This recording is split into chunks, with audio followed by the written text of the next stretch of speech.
राधाया मुखमण्डलेन बलिना चन्द्रस्य पद्मस्य च व्याक्षिप्ता सुशमेति केयमबुधैः श्लाघा विनिर्मीयते। यद्दूरेऽप्यनुभूय भूयसि सुधा शुद्धापि चन्द्रावली पद्माली च विसृज्यसीर्यति निजां सौन्दर्यदर्पश्रियम् पद्माली च विसृज्यसीर्यति निजां सौन्दर्यदर्पश्रियम्। संस्कृतम भारतम के इस आमुख पटल पर रत्नावली के पाठ्यक्रम में आज उपस्थित समस्त महानुभावों, आदरणीय गुरुजन, प्रियजन, सुहृदजन, विद्यार्थीगण, जो भी दर्शक श्रोता हैं, आप सबका मैं हार्दिक अभिनंदन करता हूं। और इस रत्नावली नाटिका के पाठ्यक्रम में आज प्रथम अंक में वत्सराज उदयन उस अपनी कौशाम्बी नगरी में जो मदनोत्सव प्रारंभ किया गया है, उसको देखते हुए महारानी वासोदत्ता के द्वारा मकरोद्यान में कामदेव की पूजा के निमित्त महाराज वत्सराज भी महारानी के साथ वहाँ पर उपस्थित हो चुके हैं। महाराज वत्सराज उदयन वहाँ के दृश्य को देखकर अत्यंत अभिभूत हैं और वहाँ के वृक्षों, वहाँ की लताओं को मानवीयकरण के माध्यम से उनके सौंदर्य का वर्णन यहाँ पर कवि कर रहा है। पिछले पद्य में आपने देखा कि राजा वासोदत्ता को उस मकरोद्यान में कामदेव की पूजा करते हुए उस अशोक वृक्ष के नीचे वो उनके लिए कहता है कि प्रिय कामदेव की पूजा करती हुई तुम सद्य शीघ्र ही स्नान करने के कारण अत्यंत निर्मल कांति वाली और कुसुम्भी रंग में रंगने से सुंदर चमकीले आंचल वाली तुम इस समय एक लता की तरह लग रही हो। लता कैसी है? ऐसी लता जो तत्काल सिंचन करने के कारण विशेष निर्मल कांति वाली और उसी वासोदत्ता की कुसुम्भी रंग की भांति मनोहर कांति से मनोहर अभिनव निकले हुए पल्लवों वाले बिटप पर वृक्ष पर उत्पन्न लता के समान सुशोभित हो रही है। तो कल आपने देखा कि वासोदत्ता को एक लता के समान वत्सराज उदयन वहाँ पर उस मकरोद्यान में देख रहा है। आज उसी के आगे प्रसंग प्रारंभ होता है। अपिच और भी वर्णन करता है, आर्या छंद के माध्यम से कहता है, स्पृष्टस्त्वयि सदयिते स्मर पूजा व्यापृतेन हस्तेन उद्भिन्ना पर मृदुतर किसलय इव लक्ष्यते शोक। कहते हे प्रिय दैते, यहाँ पर दैते का संबोधन कर रहा है। महारानी राजा को निरंतर प्रसन्न करती थी। वासोदत्ता उनकी बहुत ही प्रिय पटरानी है, हमेशा उनको आनंद किया करती हैं, आनंद दिया करती हैं, इसलिए उसको यहाँ पर दैता के रूप में संबोधन किया गया है। हमारे यहाँ कहा गया है वासोंगराग माल्याद्यैः हृदयैर्यः प्रेयसीं रहः प्रसादयन् प्रीणयति दयिता सोभिधीयते। भाव प्रकाश में दयिता का लक्षण इस तरह से दिया गया। तो वही कहते, हे दयिते, हे आनंददायिनी, हे प्रियतमे, हे प्रिय, लक्ष्यते शोकः, अशोकः, यह अशोक वृक्ष त्वया स्मर पूजा व्यापृतेन हस्तेन स्पृष्टः एषः अशोकः उद्भिन्ना पर मृदुतर किसलयः इव लक्ष्यते। दयिते, प्रियतमे, हे प्रियतमे, त्वया समर पूजायां कंदर्पार्चन कर्मणि व्यापृतेन, हे प्रियतमे, हे प्रिय, यह अशोक वृक्ष तुम्हारे द्वारा समर पूजा व्यापृतेन हस्तेन, तुम्हारे द्वारा कामदेव की उपासना में, कामदेव की अर्चना में व्यस्त कराग्र से स्पर्श किए जाने पर, अर्थात तुम अपने हाथों से, हाथों में कैसे, तुम पूजा अर्चन का सामग्री भी है, वहाँ पर कुमकुम भी है, चंदन भी है, पुष्प भी है, तो पूजा करते समय उस अशोक वृक्ष पर उनका हाथ, उनका कराग्र जो है, हाथ का अग्रभाग, जिससे उनको वो पूजन सामग्री चढ़ाई जा रही है, तो वो स्पर्श होता है। तो वासोदत्ता के कराग्र से वो अशोक का वृक्ष स्पर्श को प्राप्त करता है। उस दृश्य को कह रहे हैं कि यह अशोक वृक्ष तुम्हारे द्वारा कामदेव की उपासना में व्यस्त कराग्र से स्पर्श किए जाने पर, एस अशोका उद्भिन्न अपर मृदुतर किसलयः इव लक्ष्यते।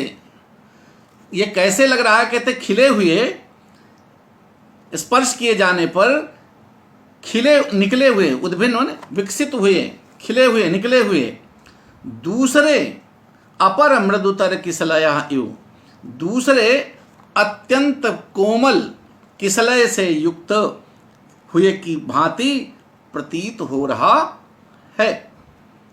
कहने का तात्पर्य कि उस अशोक वृक्ष पर जब देवी वासोदत्ता अपने कर का स्पर्श करती हैं, कराग्र से अपने पूजन सामग्री को चढ़ाती हैं, तो अशोक का वो वृक्ष जो उसके मूल भाग में पूजा हो रही है, उनके कराग्र से उसका स्पर्श होता है। और उस स्पर्श करते समय उस महारानी वासोदत्ता का जो कोमल हाथ है, हथेली है, जो कर है, वो ऐसा प्रतीत होता है कि जैसे एक अभिनव नवीन नया एक किसलय, एक नया पत्ता और इसमें निकल आया है। तो हाँ, वासोदत्ता का जो कर है, जो हथेली है, वो एक नए पत्ते की तरह और उसमें प्रतीत होने लगता है। ये महाराज वो उदयन कह रहे हैं।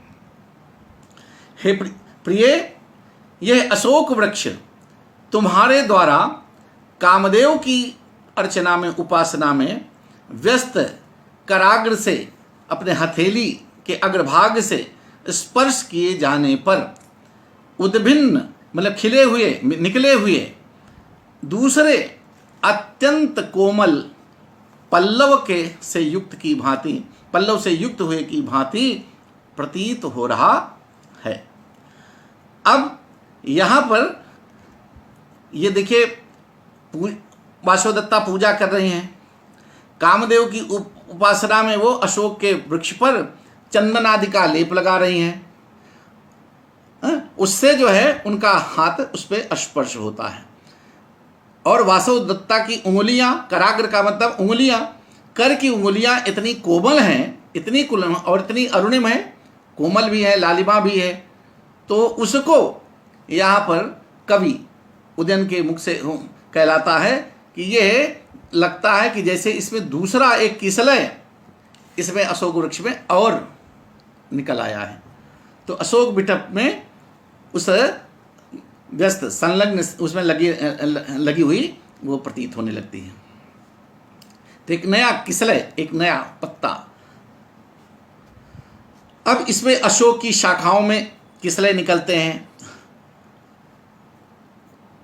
किसलय तो कहाँ निकलते हैं, शाखाओं में निकलते हैं, लेकिन यहाँ पर उसके मूल में चूंकि पूजा हो रही है धड़ पे, तो कहा यहाँ पर उसके धड़ भाग में नूतन पल्लव, एक नया पत्ता निकला हुआ प्रतीत हो रहा है। तो इसलिए यहाँ पर कवि अपर कहते उद्भिन्न अपर मृदुतर किसलय, एक अपर बने दूसरे ही, एक अन्य प्रकार का ही एक किसलय इसमें और निकल आया है। तो किसलय तो शाखाओं पे निकलते हैं, लेकिन एक मूल भाग में एक दूसरे प्रकार का, तुम्हारे हाथ का कराग्र का स्पर्श पाकर एक दूसरे प्रकार का ही किसलय, तुम्हारे कराग्र, तुम्हारी हथेली इतनी कोमल है कि किसलय जैसी है, और जैसे पूजा करते समय उसमें स्पर्श होता है तो एक नए किसलय का स्वरूप वहाँ पर दृश्यगत होने लगता है। ये कवि की कल्पना है। तो यहाँ पर उत्प्रेक्षा अलंकार है, आर्या छंद है। फिर आगे कहते हैं अनंगोयम अनंगत्वम अद्य निंदिष्यति ध्रुवम यदनेन न संप्राप्तः पाणिस्पर्शोत्सवस्तव। राजा कहता है अद्य अयम अनंगः, आज यह अनंगः कामदेव जिसके अंग ही नहीं है, अनंगः जो अंग विहीन है, अद्य अस्मिन दिने, आज इस पूजा के समय, इस मकर उद्यान में इस पूजा के समय अयम सन्निकृष्टः प्रतिमा रूपेण स्थितः सर्वांतर्गतः व अनंगः। ये अनंग जो कामदेव है, आज ये भी अनंगोयम अनंगत्वम अद्य निंदिष्यति ध्रुवम, आज ये कामदेव भी अनंग होने के कारण अपने अनंगत्व को की निंदा कर रहा है। भाई जब शरीर ही नहीं उसकी, तो शरीर में चाहे हाथ का स्पर्श हो, चाहे जिसका स्पर्श को, कोई सुख तो मिलने वाला है नहीं। तो इसलिए आज अनंग भी ये पश्चाताप करता है कि मैं अनंग क्यों हो गया हूं, मेरे अंग क्यों नहीं हुआ। अनंग तो जानते हैं कामदेव को शिव ने जब भस्म किया और उसको कहा कि अब शरीर तो तुम्हारा भस्म कर दिया, लेकिन अनंग रूप में, कामदेव रूप में तुमको कीर्ति मिलती रहेगी। तो शरीरधारी तो है नहीं कामदेव, शरीर से कहीं दिखाई नहीं पड़ता है। तो आज वही कहते हैं ये, आज यह कामदेव निश्चित रूप से अपनी अनंगता को, शरीर विहीनता को की आज निंदा अवश्य ही ये कर रहा है, करेगा। क्योंकि यद अनेन न संप्राप्तः पाणिस्पर्शोत्सवस्तव, कि हे वासुदेव, हे प्रिय, क्योंकि आज इसके द्वारा, इस अनंग होने के कारण तुम्हारे कर के स्पर्श का आनंद इसके द्वारा नहीं प्राप्त किया जा रहा है। तुम अपने हाथों से, अपनी हथेलियों से जो स्पर्श कर रही हो इसकी पूजा करते समय, तो वो उस सुख को, तुम्हारे हथेलियों के, तुम्हारे कर के स्पर्श का जो सुख अनुभव मिलना चाहिए, वो इसको नहीं मिल पा रहा है। इसलिए ये तो अनंग है। शरीर होती तब उसमें स्पर्श होता तो उसका सुख मिलता। इसलिए अपने शरीर न होने पर आज ये अपने आप को धिक्कार रहा है, आज अपने को निंदा कर रहा है कि मैं, भगवान शिव को याद कर रहा होगा कि भगवान आपने मुझको अनंग क्यों कर दिया, मुझको शरीर विहीन क्यों कर दिया इतने। और राजा यहाँ पर वासोदत्ता की प्रशंसा कर रहा है कि वासोदत्ता के कर का स्पर्श इतना सुखदायी है, इतना आनंददायी है, जिसे उदयन स्वयं उसको अनुभव कर चुका है, करता है। तो कहता है कामदेव को भले ही लोग कामदेव कहें, लेकिन कामदेव वो सुख नहीं प्राप्त कर पा रहा है जो वत्सराज उदयन को मिलता है। क्योंकि वत्सराज उदयन उस वासोदत्ता के कर का जो सुख उपभोग कर रहा है, जो आनंद अनुभव कर रहा है, वो आज कामदेव भी वासोदत्ता के स्पर्श को प्राप्त कर भी, कराग्र के स्पर्श को प्राप्त करके भी वो सुख को नहीं अनुभव कर पा रहा है। वो भी आज आनंदित नहीं हो रहा है, और वो भी अपने आप को कहीं ना कहीं से वो निंदा अपनी कर रहा है कि भगवान शिव ने मुझको अनंग रूप में क्यों बना दिया। अनंगोयम अनंगत्वम अद्य निंदिष्यत ध्रुवम, आज निश्चित रूप से यह कामदेव भी अपनी अनंगता को, अपने शरीर को, अपनी अंग न होने का, अपने शरीर विहीनता की निंदा करेगा, क्योंकि इसके द्वारा अनंग होने के कारण तुम्हारे कर का जो सुखदायी स्पर्श है उसका आज इसे आनंद नहीं प्राप्त हो पा रहा है। इसलिए अब काम को तो जब अनंग है तो उसको कोई भी स्पर्श करे तो काम को, काम की पत्नी रति कहलाती है, तो रति के स्पर्श से भी उतना उसको सुख नहीं मिला, इसलिए उसको अंग ही नहीं है, तो उसको स्पर्श किए जाने का कोई अनुभव ही, सुख ही नहीं है। तो मिलता जितना वासव दत्ता के कर स्पर्श से मिलना है, इसलिए वो आज अपनी अनंगता की निंदा करेगा। तो इस तरह से यहाँ पर वासव दत्ता के प्रति जो वत्सराज उदयन का स्नेह है, अनुराग है, प्रेम है, वो अलग से प्रतीत हो रहा है और ये ध्वनित हो रहा है कि वासव दत्ता का कर स्पर्श रति के कर स्पर्श से उत्कृष्ट और आह्लादक है। वो रति के भी कर स्पर्श से उत्कृष्ट है। यहां पर इसमें अनुष्टुप छंद है। अब आप देखिए, अब प्रिय के स्पर्श का सुख यहां पर अद्वितीय दिखाया गया है। अब इतने इसके बाद जब देख लेते हैं तो कांचन माला जो उसकी सहेली है, अब भर्तृ अर्चितो भगवान प्रद्युम्न तत्कुरु भर्तृरुचितम पूजा सत्कारम। अब कांचन माला जो वासव दत्ता की सखी है उसके साथ में है, तो कहती है स्वामिनी अर्चितो भगवान प्रद्युम्न, भगवान कामदेव की तो अर्चना हो गई, उनकी तो पूजा हो गई, तत्कुरु भर्तु रुचितम पूजा सत्कारम। तो अब जो है अपने स्वामी की, जब कामदेव की पूजा हो गई है तो अपने स्वामी यहाँ पे जो आ चुके हैं, राजा भी उपस्थित हैं, तो अब आप स्वामी की भी उचित पूजा, उनका भी सत्कार करें। वासव दत्ता कहते तेन ह्युपनय में कुसुमानि विलेपनम च। अच्छा, तो इनके लिए भी फूल और चंदन आदि सब विलेपन ले आओ, इनके लिए भी फूल चंदन इत्यादि जो भी हो। कांचन माला कहती है भर्तृ एतत् सर्वम सज्जम, ये तो सब, अरे तो तैयार है, ये तो सब रखा हुआ है। तो वासव दत्ता वत्सराज उदयन की भी पूजा करने का अपना उपक्रम करती है। तब तक आप देखिए कि सागरिका जो वासव दत्ता के साथ सब पूजन सामग्री लेके आई थी, वासव दत्ता ने उसको बहाने से, वो नहीं चाहती थी कि सागरिका वत्सराज उदयन को कहीं से देख पाए, वो उदयन की दृष्टि से उसको बचाने का प्रयास कर रही थी। उसका सौंदर्य, इतनी रूपवती, इतनी सुंदर थी कि वो अगर वो वत्सराज की दृष्टि उस पर पड़ती तो वो कहीं न कहीं से वो भी उसके लिए सौत काम करते। तो इसलिए वो जब देखी कि अरे ये भी पूजन सामग्री लेके आई है, तो उसने कहा कि अरे सारिका, तुम अकेली सारिका को छोड़ करके राजमहल में चली आई हो, अच्छा शीघ्र तुम जाओ। अब उसको तो कहा चली जाओ।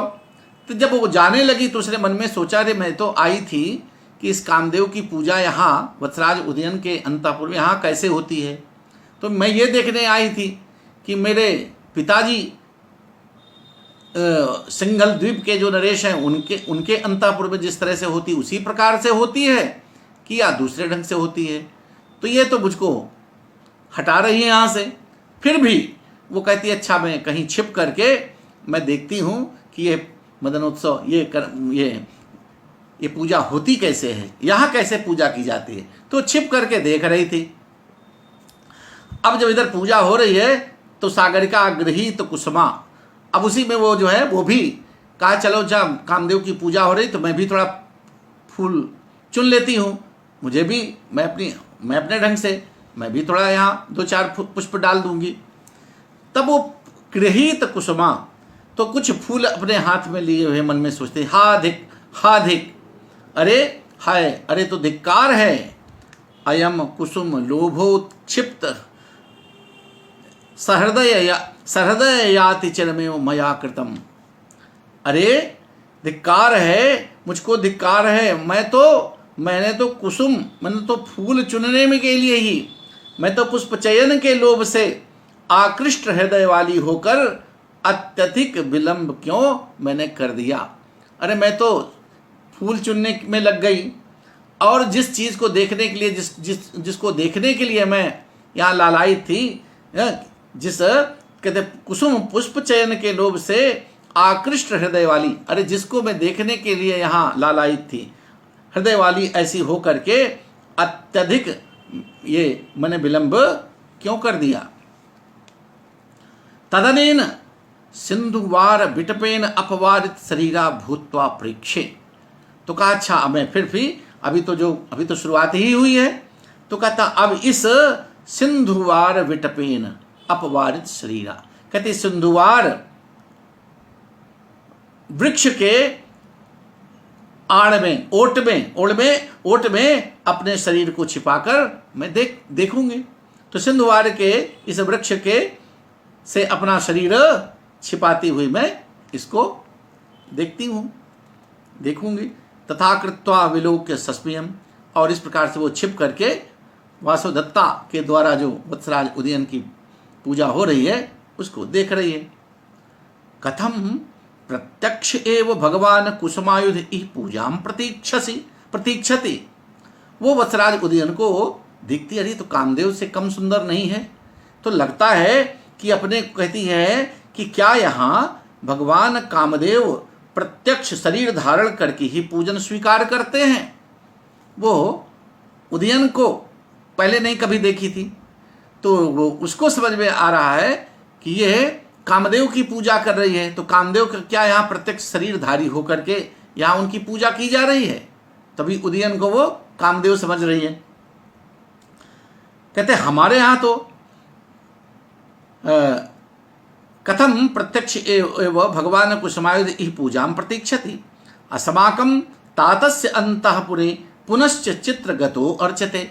हमारे पिताजी के घर में कामदेव की जो पूजा होती है उसमें तो चित्र पहले से बना दिया जाता है, वो चित्र के द्वारा चित्र की पूजा की जाती है। तो हमारे पिता के अंतःपुर में तो चित्रगत अर्थात चित्र बना करके कामदेव की पूजा संपन्न की जाती है। फिर भी चलो मैं तदहमपि ये भी कुसुमयी है स्थितैव भगवंतम कुसुमायुधम पूजयिष्यते। तो चलो मैं भी यहीं बैठती हूँ और मैं भी यहीं रुक करके रह करके ये जो हाथ में मेरे पुष्प है इन्हीं फूलों से भगवान कामदेव की मैं भी पूजा करूँगी। वहाँ पर बैठी बैठी छिप करके वो भी करी, मैं इन्हीं फूलों से मैं भी पूजा कर लेती हूँ। कुसुमानि प्रक्षिप्य, वो भी वहीं उसी नाम पे कि चलो कामदेव है तो वो अपना दूर से ही छिप करके ही वो कुछ फूल को फेंक करके भगवान दृष्टम कुसुमानि नमस्ते भगवान कुसुमायुध, हे कुसुमायुध, हे कुसुम पुष्प धनुष वाले, हे पुष्प धनुर्धारी कामदेव, तुम्हें मैं नमस्कार है, मैं तुम्हें नमस्कार करते हूँ। अमोघ दर्शनों में भविष्यति, कभी ये आपका दर्शन मेरे लिए बहुत ही सफल करने वाला हो। भगवान कामदेव तुम्हें नमस्कार है, मेरे लिए आपका यह दर्शन सफल हो। तो वो अब देख तो रही है उदयन को, तो कहते हैं हे कामदेव, भगवान कामदेव आपका ये दर्शन मेरे लिए अत्यंत शुभकारी हो, सफल हो। ये कहकर कुछ नमस्ते भगवान कुसुमायुध अमोघ दर्शनों में भविष्यति इति प्रणमति, ऐसा कहकर वो प्रणाम करती है। दृष्टम यद द्रष्टव्यम, अब उसने समझ लिया, जब उसको पता चली अरे ये तो वत्सराज उदयन यही है, तब कहती है दृष्टम यद द्रष्टव्यम, अरे जो देखने लायक था, जो देखने योग्य था उसको तो मैंने अब देख लिया, जो जिसको मैं देखना चाहती थी उसको मैंने देख लिया। मेरे लिए आपका दर्शन सफल हो। जो देखना, यहाँ किस प्रकार काम की पूजा होती है, तो जिसे देख लिया अतः अब तक मुझे कोई न, हाँ, तो ये कहती है कि संप्रति अमोघ दर्शनों में दृष्टम यद द्रष्टव्यम तद यथा वन्न कोपि माम प्रेक्षते, तब वो कहते मैंने जो देखना तो देख लिया, अब तथा तद तद तद तद यावन कोपि माम प्रेक्षते। अच्छा, जब तक मुझको कोई देख न ले, अभी तो छिप कर देख रही है, तो सोचती है कि अरे भाई कोई देख न ले, इसलिए तद यावन कोपि माम प्रेक्षते, जब तक मुझे कोई देख न ले तावदेव गमिष्यामि, तब तक मैं यहाँ से निकल लेती हूँ। कोई ऐसा ना हो, चलो मैंने जो देखना चाहती थी वो तो देख ली, लेकिन अब जो है कोई मुझे न देख ले यहाँ कि छिपकर मैं देख रही हूँ, इसलिए यहाँ से शीघ्रता से यहाँ से निकल लेना चाहिए। तो ये कहा इस प्रकार से यहाँ मैं चली जाऊंगी, ऐसा कह करके वो कुछ आगे बढ़ती है। इति कतिचित पदानि गच्छति, ऐसा वो आगे बढ़ जाती है। तब तक कांचन माला कहती है आर्य वसंतक एहि सांप्रतम तुमपि स्वस्ति वाचनम प्रतीक्ष। अब विदूषक भी बैठा है स्वस्ति वाचन के लिए, उसको भी कुछ पेट पूजा हो जाए, उसको भी कुछ खाने पीने की इच्छा है, इसीलिए तो बैठा है लोभ में। तो मौका आ गया, कहा आर्य वसंतक सांप्रतम तुमपि स्वस्ति वाचनम प्रतीक्ष। अच्छा, कहा मित्र आर्य वसंतक, आइए आप भी अपना स्वस्ति वाचन ग्रहण कीजिए, स्वस्ति वाचन अपना ग्रहण कीजिए। विदूषक सहर्षम गृहीत्वा, बड़े खुश होकर के हर्षपूर्वक जो है कहते हैं स्वस्ति भवत्यई, आप सबका कल्याण हो, आप सबका मंगल हो। इति नेपथ्ये वैतालिकः पठति। अब नेपथ्य में वैतालिक का पाठ होता है। ये वैतालिक कौन है? कहते तत् प्रहरक योग्यै रागैस् तत्काल वाचिभिः सरसभस्मेव वितालम गायन वैतालिको भवन्ति। अब ये गायन करता हुआ एक वैतालिक प्रवेश करता है, नेपथ्य से ये ध्वनि आती है। अस्तापास्त समस्त भासि नभसः पारं प्रयाते रवा वास्थानीं समये समं नृपजनः सायन्तने संपतन् संप्रत्ते सरोरुहद्युतिमुषः पादांस्तवा सेवितुं प्रीत्युत्कर्षकृतो दृशामुदयनस् सेन्दूरिवोद्वीक्षते। तो भीतर से नेपथ्य से ये ध्वनि वैतालिक के द्वारा आ रही है, वो गायन कर रहा है।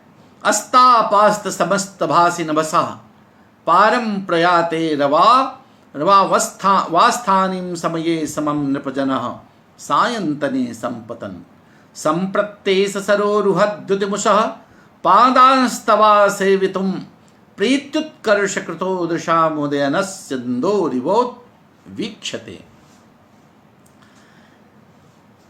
कहता संप्रति सायंतने, समय का वो सूचना दे रहा है कि दिन कंदर्प मकरोद्यान में दिन बीत गया, राजा का मदनोत्सव देखते हुए पूरा दिन बीत गया, अब संध्या हो रही है, सायंकाल हो गया है, ये सूचना राजा को नेपथ्य से वैतालिक दे रहा है कि अस्तापा संप्रति अस्मिन् क्षणे सायंतने समयः नभसः पारं प्रभाते रवौ अस्तापास्त समस्त भासी सति एष नृपजनः समम आस्थानीय सपतन इंदोहरिउ दृशाम प्रीत्युत्कर्षकृतः तव उदयनस्य सरोरुहद्युति मुषः पादान आसेवितुम उदवेक्षिते। माने दिन समाप्त हो चुका है, सायंकाल हो गया है, इसलिए जो राजागण हैं, जो राज समूह है, वो उत्कंठित हो रहा है कि राजा अपने सिंहासन पर आरूढ़ हों और जो उनके राज्यसभा में राजसमूह जो राजागण आए हुए हैं वो भी उनको देखने के लिए लालायित हैं। वो भी अहम अहम किया, पहले मैं पहले मैं, इस तरह से उनकी भी उत्कंठा है कि कौन सबसे पहले राजा का दर्शन कर ले। तो उस दृश्य से एक पक्ष तो ये है, और इस भांति यहां पर कहते थे एक और समय का सूचक बता रहे हैं कि इस समय हे राजन, इस समय संप्रति अस्मिन् क्षणे सायंतने संध्या समये नभसः व्योमस्य पारम अंतम प्रयाते गते रवौ सूर्ये अस्ते अस्ताचले अपास्ताः क्षिप्ताः समस्ताः किरणाः। कहते हे राजन, इस समय संध्या काल की बेला में, सायंतने सायंकाल की बेला में सूर्य के आकाश के पार चले जाने पर, अर्थात सूर्य के अस्ताचल की ओर चले जाने पर, सूर्य के आकाश के पार चले जाने पर भावेन समागच्छन, और अस्ताचल क्या है? अस्तापास्त समस्त भासी एस नृप जना, और अस्ताचल पर, अस्ताचल की ओर सूर्य जा रहा है, आकाश मार्ग के पार चला गया, अस्ताचल नहीं डूब रहा है अस्ताचल की ओर, और अस्ताचल पर अपनी समस्त रश्मियों को विकीर्ण कर, अपनी समस्त किरणों को विकीर्ण कर देने पर भावेन समागच्छन इंदोर्यु चंद्रस्य दृशाम नयनानाम प्रीते प्रमोदस्य उत्कर्षम यह करोति तस्य उदयनस्य। कहते उदय उस अस्ताचल पर अपनी किरणों को विकीर्ण कर देने पर एक साथ समूह में राजसभा की ओर जाता हुआ, राजसभा की ओर समागच्छन भावेन समागच्छन, राजसमूह चंद्रमा के समान, इंदो चंद्रमा के समान, तत्र भवतः सरोरुहाणाम कमलानाम द्युतिम शोभाम मुष्णन्ति। तो उस समय राजसभा एक साथ राजसभा की ओर जाता हुआ यह राज समूह चंद्रमा के समान प्रजा वर्ग के, राजाओं के साथ साथ प्रजा के नेत्रों को आनंद देने वाले महाराज उदयन के, तब भवतः सरोहाणाम कमलानाम द्युतिम शोभाम मुष्णन्ति। महाराज उदयन के कमल की सरोरुहाणाम कमलानाम द्युतिम शोभाम मुष्णन्ति स्वयं दधत ये तान पादान आसेवितम। कहते कमल की शोभा को लज्जित करने वाले चरणों की सेवा करने के लिए ऊपर की ओर मुख करके देख रहा है। अर्थात सूर्य अस्त हो रहा है। राजा उदयन दिन भर व्यस्त थे, अब वो अस्ताचल सायंकाल हो गई तो सायंकाल राजा अपने सिंहासन पर आरूढ़ हो जाए। उनको दर्शन करने के लिए चंद्रमा में, जैसे रात्र में दिन भर सूर्य की तपन से लोग थकते हैं, दिन भर कार्य करने से थकते हैं, सायंकाल थोड़ा अपने अस्ताचल पर अपने विश्राम गृह में जा कर के आराम करते हैं।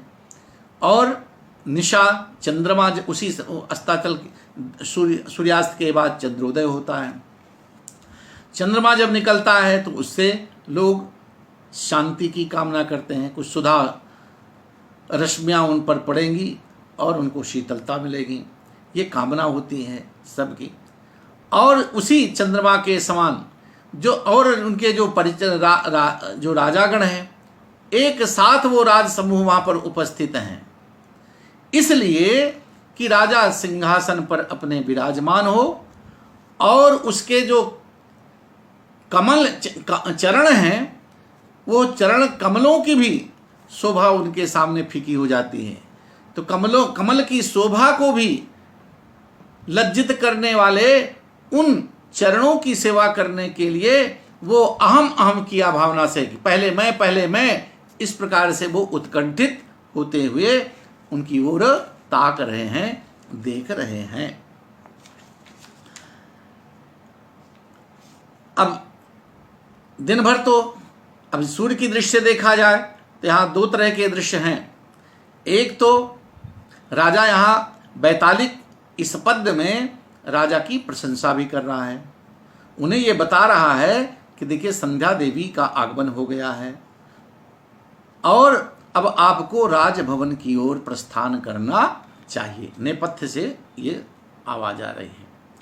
तो कहते हैं दिन भर सूर्य भगवान जैसे तपने के बाद गगन की यात्रा करते हैं और फिर वो शाम को सायंकाल जैसे व्यक्ति दिन भर कार्य करने के बाद थका हुआ घर आता है, थका हुआ व्यक्ति भी विश्राम स्थल पर आकर अपना शरीर वस्त्र सब निकाल करके थोड़ा सोचता है हमें भी विश्राम मिले, शांति मिले, दिन भर की थकान दूर हो, तो इस प्रकार के जैसे यत्न करता है।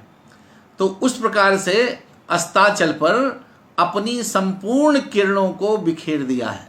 सूर्य दिन की वो अस्ताचल पर जाकर के उन्होंने अपने सारी किरणें जो दिन में बिखेर रहे थे वो सब उतार, जैसे कपड़े उतार करके फेंक दिया जाता है कि भाई चलो घर आया व्यक्ति अस्ताचल में, वो विश्राम करना है।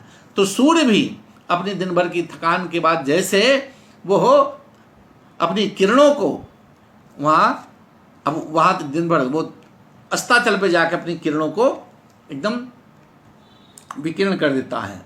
चलो वो दूसरे भाग को उसको प्रकाश मिलेगा, या दूसरा जो जहाँ पर सूर्य दिन के पश्चात आप जानते हैं कि दिन जब यहाँ दिन होता है तो कहीं रात होती, कहीं दिन रात होती, कहीं दिन होता है।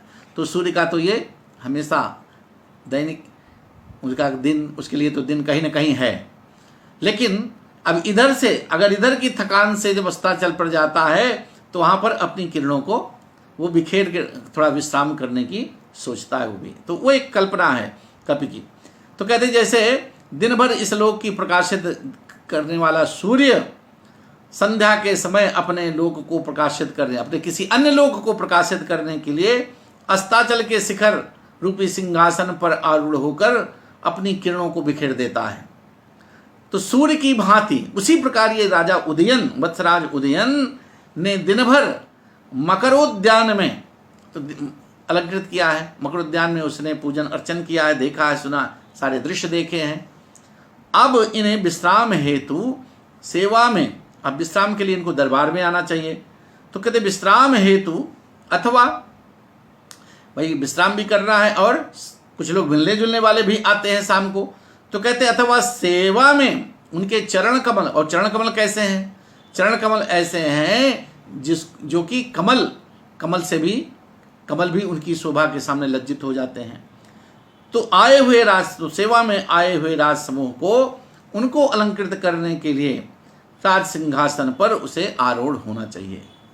इसलिए तो राज समूह के मन में ये इच्छा है, अभिलाषा है कि वो शीघ्रता पूर्वक पहुंच करके राजा उदयन की सेवा कर सकें, राजा उदयन को अपना दर्शन दे सकें। तो इसलिए उनको अपनी होड़ मची है, पहले मैं पहुंचूं, आम किया पहले। तो ये है, तो पहले उनमें प्रथम पहुंचने की होड़ भी लगी है। तो इस प्रकार संपतन शब्द उनके अहम पूर्वक पहले मैं इस प्रकार की होड़ मची हुई है।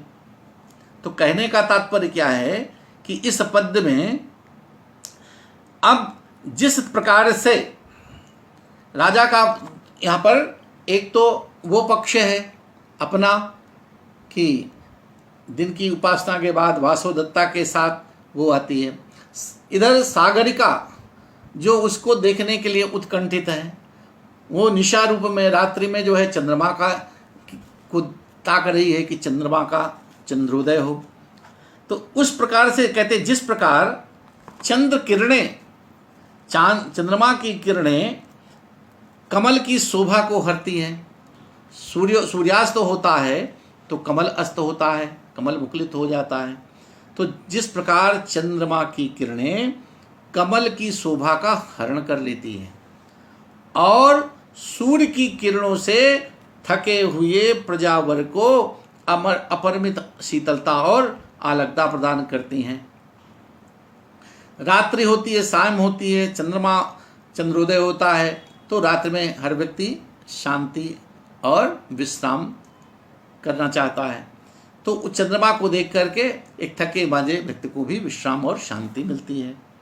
उसी प्रकार से अब शुक्ल पक्ष के चंद्र के समान राजा उदयन के लिए यहाँ पर श्लिष्ट पदावली है। कहते राजा उदयन चंद्र के समान प्रतिदिन उदय उत्कर्ष को प्राप्त होने वाला राजा उदयन के चरणों की शोभा कमल कांति को लज्जित कर प्रजा वर्ग और राज समूह के तृषित नेत्रों को अतिशय आनंद प्रदान करती है। तो राजा चंद्रा तो जिस प्रकार आतप से क्लांत व्यक्ति संध्या के समय सुधा की वर्षा करने वाले, जैसे चंद्रमा को सुधांशु भी कहते हैं, उसकी किरणें बड़ी शीतलता प्रदान करती हैं, सुधा उसमें अमृत टपकता है। तो कहते हैं जिस प्रकार से ग्रीष्म गर्मी से आतप से पीड़ित व्यक्ति संध्या के समय उस सुधांशु की, चंद्रमा की उस सुधा अमृत वर्षा के लिए लालायित रहता है, चंद्रमा की किरणों को पाने की इच्छा रखता है, उसी प्रकार ये जो राज समूह है, ये जो राजा के सब अधीनस्थ राजागण हैं, ये सब राजा उदयन के चरणों की सेवा के लिए, उनकी कृपा प्राप्त हो जाए, उनका दर्शन प्राप्त हो जाए, है ना, थोड़ा उनको पहले अपना दर्शन दिसे, हम बहुत आपके नज़दीक हैं, हम आपको बहुत चाहते हैं, इस प्रकार की भावना लिए हुए वो उनसे दर्शन पाने के लिए लालायित रहते हैं। इसीलिए वो उत्कंठित ऊपर को मुख करके देख रहा है कि राजा की कृपा मुझ पर हो, वो अपने को दिखाना चाहते हैं कि मैं भी हूँ, इसलिए वो अपने को दृष्ट कर। तो मुझे भी कुछ सेवा का अवसर दे, जैसे किसी अधिकारी के सामने व्यक्ति पहुंचता रहे, सर मैं बिल्कुल आपके नज़दीक हूँ, आप जो कहेंगे करूँगा। तो हर व्यक्ति राजा के समक्ष अपने आप को प्रदर्शित करने की चेष्टा करता है। तो यहाँ से इस प्रकार से सूर्य और चंद्र के माध्यम से यहाँ पर चंद्रमा, वही रात्रि में जो व्यक्ति हैं, रात्रि के लिए चंद्रमा का सुख लोग अनुभव करते हैं, दिन में सूर्य के प्रकाश की जो महत्ता है उससे कमल सुशोभित होता है, और रात्रि में जो मुकुलित तो होता है तो उसके कारण अन्य जो लोग होते हैं वो भी उससे शीतलता की कामना करते हैं। तो यहाँ पर उसी प्रकार का दृश्य करते हुए फिर से देखिए, अस्तापास्त समस्त भासे नभसा पारम प्रयाते रवा। यानी इस समय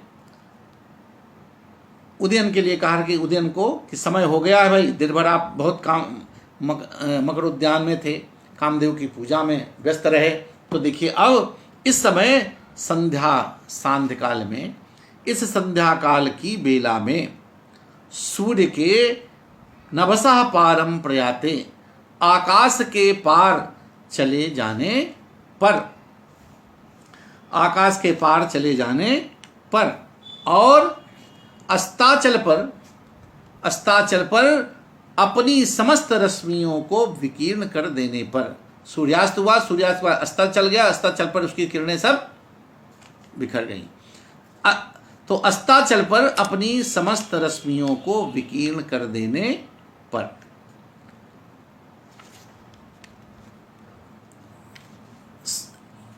एस नृपजनः समम आस्थानीम संपतन इंदोहरिदृशाम प्रीतुत उत्कर्ष कृतः तब उदयन से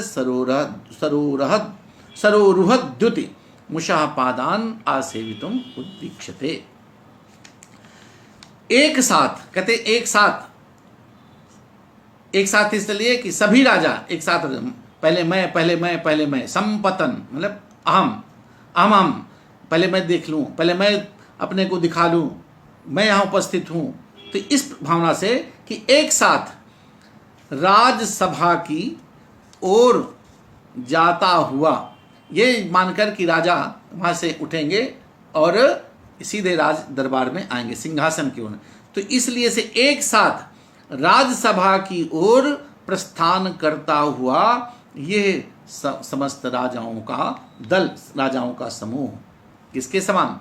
चंद्रमा के समान, प्रजावर्ग के, कहते चंद्रमा के समान, अर्थात प्रजावर्ग के नेत्रों को आनंद देने वाले उस महाराज उदयन के कमल की शोभा को लज्जित करने वाले चरणों की सेवा करने के लिए ऊपर की ओर मुख करके देख रहा है। अर्थात ये जो है राजा उदयन को दरबार में पधारता हुआ देखकर अहम की भावना से पहले मैं राजा को देख लूं, पहले मैं राजा की दृष्टि मुझ पर पड़ जाए, इस प्रकार की भावना लिए हुए वह उनके चरणों की सेवा करने के लिए तत्पर दिखाई दे रहे हैं।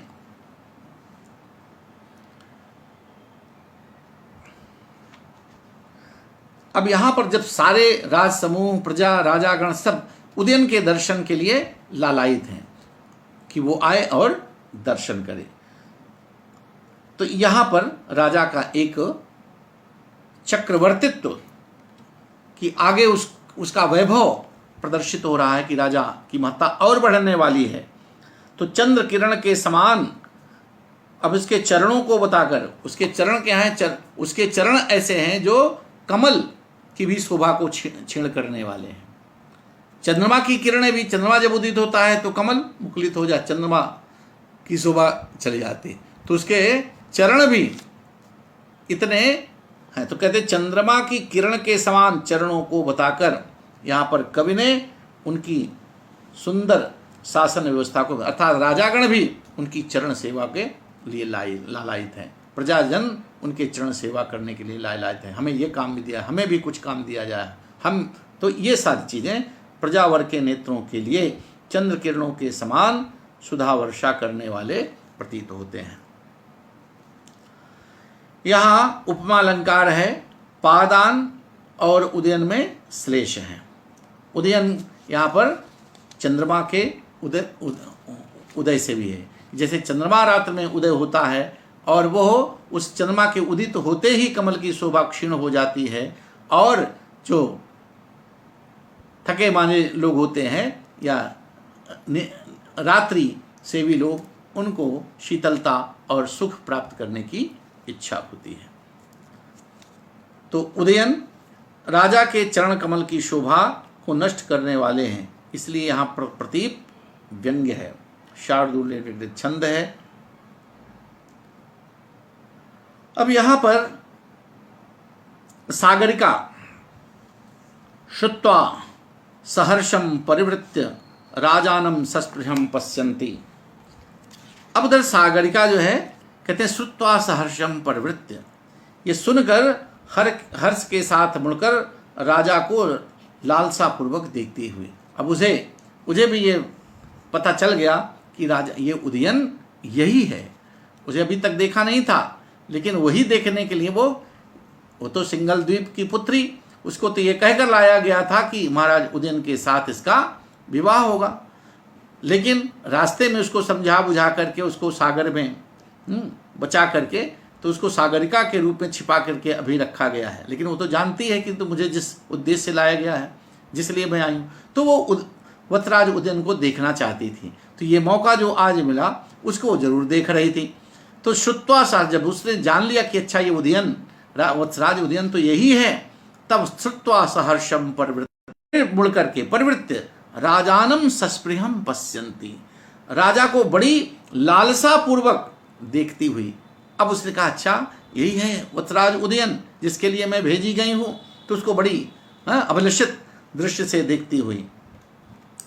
कथमयम सा राजा उदयनो यस्याहम तातेन दत्ता, अच्छा क्या वस्तुतः यही वह वत्सराज उदयन है जिसके लिए मैं अपने पिता के द्वारा दी गई हूँ। कहा कि कथमयम स राजा उदयनो यस्याहम तातेन दत्ता।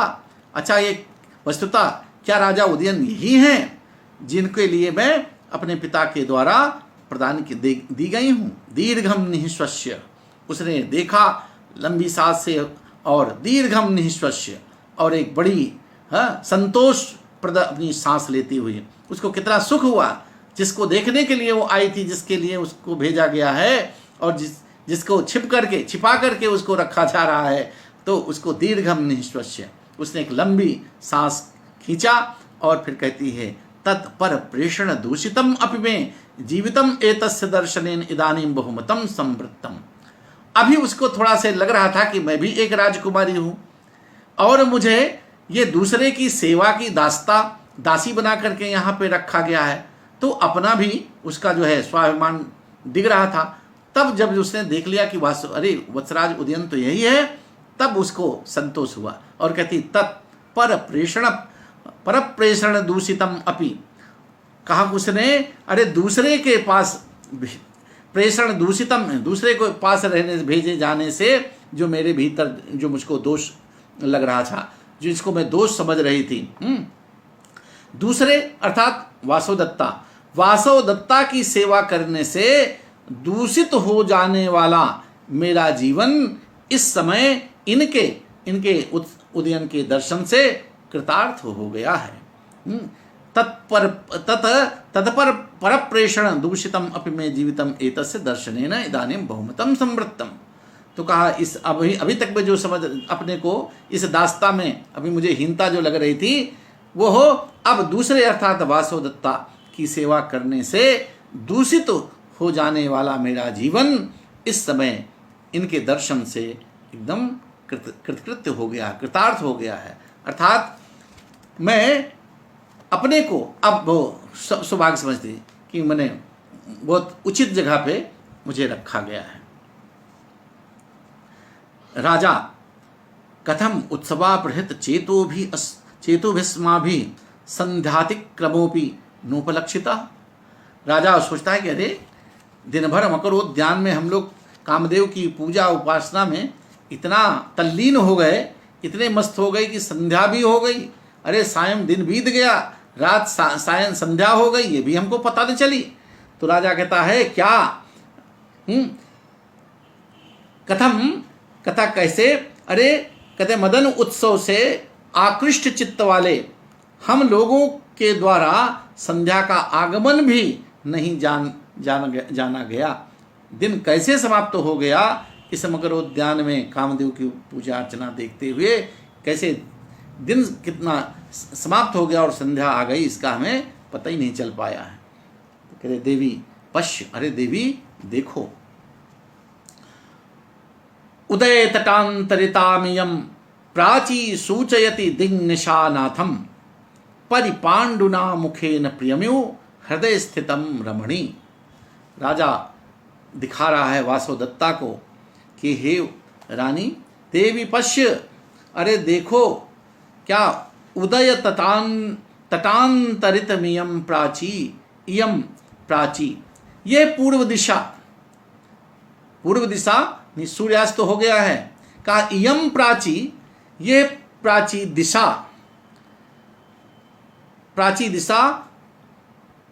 पूर्वा दिक, प्राची दिशा पूर्वा दिक। तो परिपांडुना मुखेन पीले मुख के द्वारा, पीला मुख वियोग का सूचक होता है। तो कहा ये प्राची दिशा पीले मुखमंडल के द्वारा हृदय स्थितम, हृदय में स्थित, हृदय में रहने वाले किसके? प्रियम, अपने प्रियतम को, हृदय में रहने वाले प्रियम माने प्रियतम को, रमणी की भांति। कहाँ पर? उदय तटांतरित, उदय तटांतरितम निशानाथम सूचयति। यह रमणी की भांति उदयाचल के तट पर अंतर्हित छिपे हुए चंद्रमा को सूचित कर रहा है। हे प्रियतम, वासोदत्ता कहते, हे देवी, ये प्राची दिशा पीले मुख के द्वारा हृदय में रहने वाले, हृदय में निवास करने वाले अपने प्रियतम को बताने वाली, सूचना देने वाली रमणी की भांति उदयाचल के तट पर, उदयाचल पर अंतर्हित मतलब छिपे हुए चंद्रमा को सूचित कर रहा है। अर्थात सूर्यास्त हो रहा है और उधर से सूर्योदय, चंद्रोदय भी हो रहा है। तो चंद्रोदय पूर्व दिशा में पूर्णिमा को निकलता है प्रायः। तो कहते हैं पूर्णिमा को चांद, पूर्णिमा का जो चंद्रमा है वो भी पूर्व दिशा में निकलता है। अब प्रिय को अपने भीतर समय पीले मुख की तरह, तो एक और प्राची दिशा जो है वो सूर्य का वियोग हो रहा है उसको, इसलिए पीले वर्ण वाली प्राची दिशा पीले मुख के द्वारा उसका पीला वर्ण दृष्टिगत हो रहा है। और एक जो है वो सागरिका उधर भीतर देख करके उदयन का दर्शन प्राप्त करके उसके भीतर एक अलग अपने प्रियतम को, जो भीतर चंद्रमा को जो भीतर जो है अपने छिपाए हुए है, उस प्रियतम को एक देखने की उसके अंदर भी उत्कट अभिलाषा है। तो उस दृश्य को यहाँ पर इसके माध्यम से बताया जा रहा है कि यदि कहते पांडुवर्ण तो उसका होता है जब किसी रमणी का वियोग जब होता है, उसका पति प्रेमी बाहर रहता, प्रवास में रहता, उसको पांडु मुख उसका हुआ करता है विरह काल में। तो प्रिय विरह में उसका मुख पांडु प्राय होता है। तो उसके पांडु मुख को देखकर सहृदय जन, कोई भी व्यक्ति यह अनुमान कर लेता है कि उसके हृदय में उसका प्रिय स्थित है, फिर भी इसे पीड़ा दे रहा है। यह निरंतर प्रिय का चिंतन करती रहती है, इसलिए हृदय स्थित प्रिय के चिंतन से इसका मुख पीला हो गया है। और मुख का पांडुवर्ण प्रिय के प्रति उत्कट अभिलाषा को सूचित करता है। रमणी के मुख की भांति प्राची दिशा का मुख पांडु, यानी उसका मध्य भाग जो है पांडु या धवलित कुछ पांडु वर्ण का हो गया है। ये धवलित, ये जो पांडु रंग में है, ये कुछ पीला सफेद जैसा, ये सूचित इससे हो रहा है कि निशानाथ अर्थात चंद्रमा उदयाचल से आच्छन्न है। जो उदयाचल है वो अभी चंद्रमा उदित हो रहा है, लेकिन अभी वो दिन सूर्यास्त जैसे ही होता है वो छिपा हुआ है, लेकिन वो आच्छन्न तो है, चंद्रमा उदयाचल से आच्छन्न है, अर्थात शीघ्र ही वो चंद्रोदय होने वाला है। उधर सूर्यास्त हुआ और इधर चंद्रोदय हुआ। कहते हैं अब तक यहाँ पर चंद्रोदय नहीं होता है। निशा की कालिमा, कहते हैं जब तक रात्रि निशा जो होती है वो काली होती है, अंधेरी होती है, और चंद्रमा जैसे उदित होता है उसका भी वो भी प्रकाशित हो जाती है, वो भी प्रसन्नचित्त हो जाती है। तो यहाँ पर चंद्रोदय, अब जब तक चंद्रोदय नहीं होता है तब तक निशा की कालिमा भी दूर नहीं होती है, अंधकार रहता है। और निशा का एकमात्र अवलंब कौन है? चंद्रमा है। चंद्रमा उदित होगा तब वो प्रकाशित हो, वो भी उजाले में। तो यहाँ पर जो श्लिष्ट पदावली है, सागरिका जो अपने मन में अपने प्रियतम के रूप में, अपने पति के रूप में जिसके लिए भेजी गई है, वो उदयन को बसा के रखी हुई है। सागरिका यहाँ निशा के समान है, और समान वो दुख की कालिमा वसन में लिपटी हुई कष्ट पा रही है, उसको तो दासता मिली है अभी, लेकिन हृदय में बसे हुए उसके वत्सराज उदयन है। तो उसकी उस कालिमा को, उसका अंधकार को राजा उदयन रूपी जो उदयन रूपी जो चंद्रमा प्रकट हो रहे हैं, उनकी प्राप्ति से ही उसकी वो कालिमा अंधकार दूर होगा, ऐसा वो जानती भी है।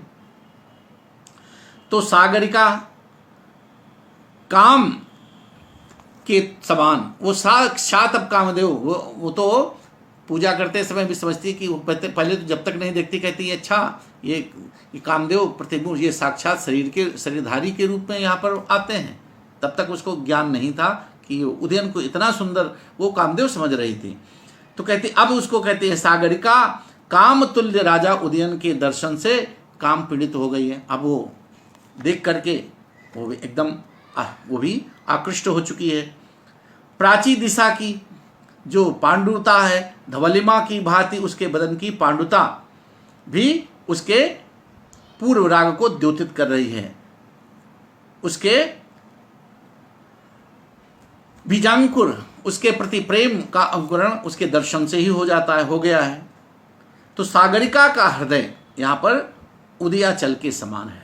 सागरिका का हृदय यहाँ उदयाचल के समान है, जिसमें राजा उदयन रूपी चंद्र का उदय सन्निहित अंतर छिपा है, लेकिन वो होने वाला है, आगे हो जाएगा। अभी तो वो आच्छन्न है, अभी सन्निहित है उसमें। तो सागरिका जो रत्नावली के रूप में है, तो सागरिका या रत्नावली अभी वो रत्नावली वही रत्नावली सागरिका के रूप में छिपी हुई है, आच्छन्न है। तो सागरिका जिसे हम रत्नावली अभी बाद में जानेंगे। तो सागरिका से जब राजा उदयन का विवाह संपन्न हो जाएगा तभी राजा उदयन का पूर्णिमा के चंद्र की भांति उदय होगा, अर्थात वह उसके साथ तभी पाणी ग्रहण कर सकेगा और उसी समय उसका चक्रवर्तित्व भी उसको प्राप्त होगा, उसका चक्रवर्तित्व भी उस समय सफल हो जाएगा। क्योंकि जिस दिन उसे इसीलिए वो रत्नावली लाई गई है कि उस जिससे उसका पाणी ग्रहण होगा वो चक्रवर्ती नरेश होगा। तो ये जो संकेत है इस पद के माध्यम से यहाँ पर सागरिका के जो अंतर जो उदयन को चाह रही है, एक चंद्र के समान जिसका उदय है, तो चंद्र पूर्णिमा को तो उदयन के प्रति उसकी जो प्रेम पिपाशा है वो निरंतर बढ़ रही है। वो जैसे शुक्ल पक्ष का चंद्रमा वो निरंतर बढ़ते बढ़ते बढ़ते बढ़ते पूर्णिमा को वो प्राची दिशा में प्रकट हो जाता है, उसी प्रकार उस पूर्णिमा की तिथि को वो अभी भविष्य के अंकों में प्रतीक्षा के लिए अनवरत वो तत्पर है। तो उसी को कह रहे उदय तटांतरितयम प्राची। तो राजा उसको संकेत कर रहा है, भावी घटना उसको दे रहा है कि यह प्राची दिशा पीले मुखमंडल के द्वारा हृदय में रहने वाले प्रियतम को सूचित करने वाली एक रमणी की भांति उदयाचल के तट पर उदयाचल के तट में छिपे हुए अंतर्निहित चंद्रमा को सूचित कर रहा है।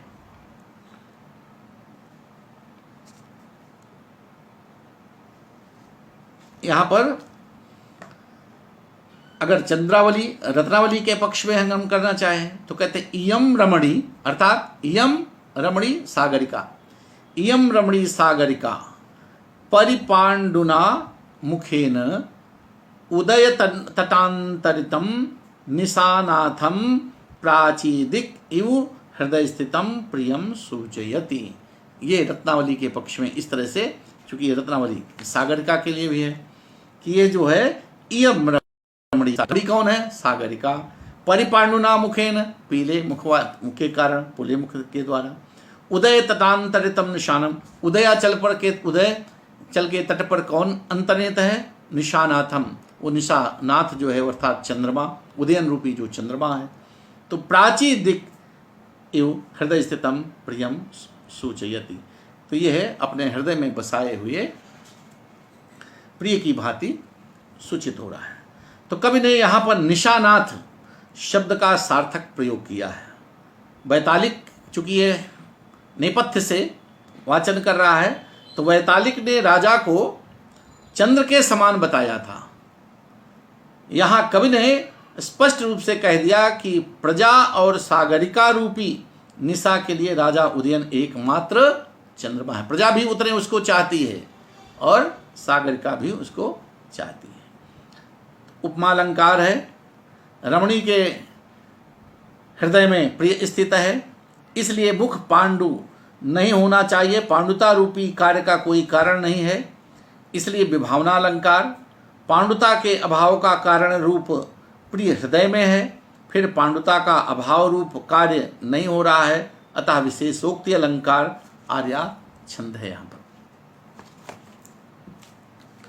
वही तो आज का समय काफ़ी हो चुका है, इसलिए आज का पाठ हम यहीं पर समाप्त करते हैं। कल एक पद्य होगा, इसके बाद इस अंक का समापन होगा। तो आज का पाठ हम यहीं पर रुकते हैं और इस प्रकार से इस संस्कृतम भारतम के आमुख पटल पर हमारे जो दर्शक श्रोता बंधु हैं, आप सब लोगों के प्रति अभी समय देख रहा हूँ, भास्कर मिश्र हमको दृष्टिगत हो रहे हैं, डॉक्टर अरविंद तिवारी जी दृष्टिगत हो रहे हैं, और भी जो हमारे इस आमुख पटल पर दर्शक श्रोता बंधु हैं, उन सबको मैं हृदय से अभिनंदन और आभार व्यक्त करता हूँ, धन्यवाद ज्ञापित करता हूँ। आप सब और आप सबका उस उत्साहवर्धन, डॉक्टर अरविंद तिवारी जी आपकी उपस्थिति हमारे लिए बहुत ही अच्छी लग रही है। आप रहते हैं, उत्साहवर्धन होता है। भास्कर मिश्र हमारे शिष्यगण भी इसमें बहुत से जुड़े हुए हैं, बहुत लोग जो दर्शक मुझे मैं देख पा रहा हूँ। और संस्कृत सर्जना आपका भी हार्दिक अभिनंदन करता हूँ। तो जो भी हम इस आमुख पटल पर सबको देख रहे हैं, सबको बहुत बहुत आभार, बहुत बहुत धन्यवाद, और ये पाठ ऐसे ही चलता रहे। कल मिलेंगे, बहुत बहुत धन्यवाद।